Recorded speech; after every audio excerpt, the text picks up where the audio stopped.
महान भीम। एक बहुत खूबसूरत गांव था, उसका नाम ढोलकपुर था। उस गांव में एक नदी थी जो हमेशा बहती ही रहती थी। उस नदी के कारण गांव में हमेशा हरियाली ही रहती थी। कुछ साल बाद वहां बारिश होना बंद हो गई और नदी सूखकर बंजर हो गई और गांव में काम ना होने के कारण गांव के लोग दूसरे गांव में काम के कारण जाने लगे। राजू और भीम दो आदमी एक ही गांव में काम के लिए गए।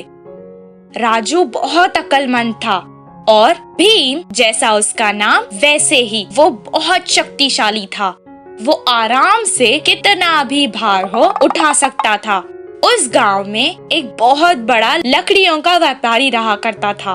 वो दोनों उसके पास काम मांगने गए। तब वो व्यापारी उनसे कहने लगा, जंगल जाकर लकड़ी काटनी पड़ेगी, क्या तुम दोनों से ये हो पाएगा? हाँ हो जाएगा। ये तो कोई मुश्किल का काम नहीं। तब व्यापारी ने जवाब दिया, तुम दोनों जितने पेड़ एक दिन में काट कर लाओगे उस हिसाब से ही तुम्हें पैसे मिलेंगे। वो दोनों कुल्हाड़ी लेकर जंगल गए। पहले दिन होने के कारण वो दोनों बहुत उत्साहित थे और जोर जोर से पेड़ काटने लगे। भीम ज्यादा ताकतवर होने के कारण बहुत जल्द ही 10 पेड़ काट चुका था। राजू के लिए ये मुश्किल काम था, पर उसने भी कर दिखाया और 10 पेड़ काट डाले। दोनों का ये काम देखकर व्यापारी ने उन्हें शाबाशी दी और अच्छा खाना दिया। खाना खाने के बाद वो दोनों एक पेड़ के नीचे आराम से सो गए। दूसरे दिन उसी उत्साह से वो दोनों फिर से जंगल गए। राजू कल की तरह आज भी 10 पेड़ काट चुका था। भीम ने सिर्फ 8 पेड़ ही काटे थे। हर रोज राजू 10 पेड़ काटता और भीम एक दिन 6 पेड़, तो दूसरे दिन 4 पेड़, फिर 2 पेड़, ऐसा करके काम कम करते रहा था।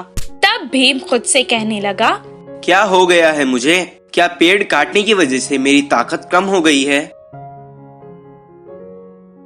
वो व्यापारी के पास आया और कहने लगा, साहब, मेरी तबीयत खराब होती जा रही है। मुझसे ये पेड़ काटने का काम अभी नहीं होगा। मैं वापस चला जाता हूँ। अच्छा ठीक है, एक बार तुम्हारी कुल्हाड़ी तो दिखाओ। भीम जाकर कुल्हाड़ी लाया, उसे दे दी। व्यापारी ने उस कुल्हाड़ी को देखा। इतने दिन से तुम बस अपने बल का प्रयोग कर रहे थे और बुद्धि का नहीं। एक बार पेड़ काटने के बाद अगर कुल्हाड़ी को तेज नहीं किया तो वो मुंड हो जाती है। इसलिए हर बार कुल्हाड़ी को तेज करते रहना चाहिए।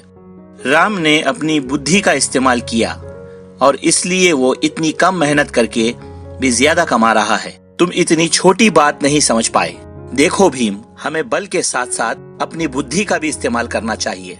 भीम को अपनी गलती समझ आ गई और वो अगले दिन अपनी कुल्हाड़ी को तेज करके अपने साथ जंगल ले गया।